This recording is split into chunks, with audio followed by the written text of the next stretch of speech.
सुल्तानगंज सो गंगा जल भर को बाबा नगरी पैदल चल को रहिया में बोलत चलू बोलबम। सावन में कांवर सजा का चलू धनी संग देवघर।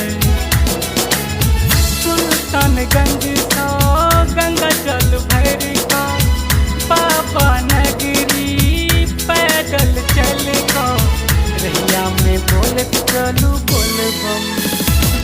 सावन में कांवर सजा को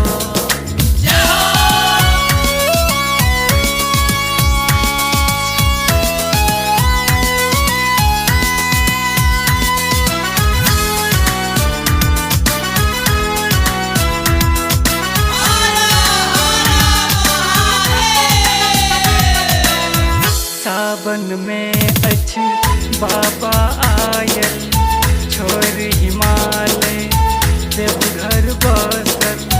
देखियो ने काका संगे काकी भैया संगे नभ की भौजी बोलत जाई छै बोलबम बोलबम।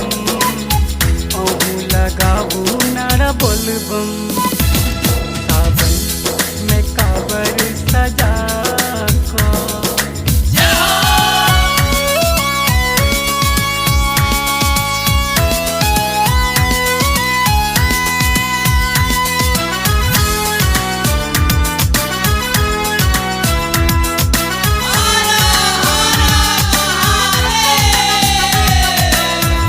बाबा छथिन औखर दानी भक्तक भर छथ झोली खाली। जे कियो सावन में बाबा के जल गंगा के अर्पण करैया कर बिगड़ी बन जाइए। अहू चलू न लग कांवर। सावन में कांवर सजा का चलू धनी संग देवघर। सुल्तानगंज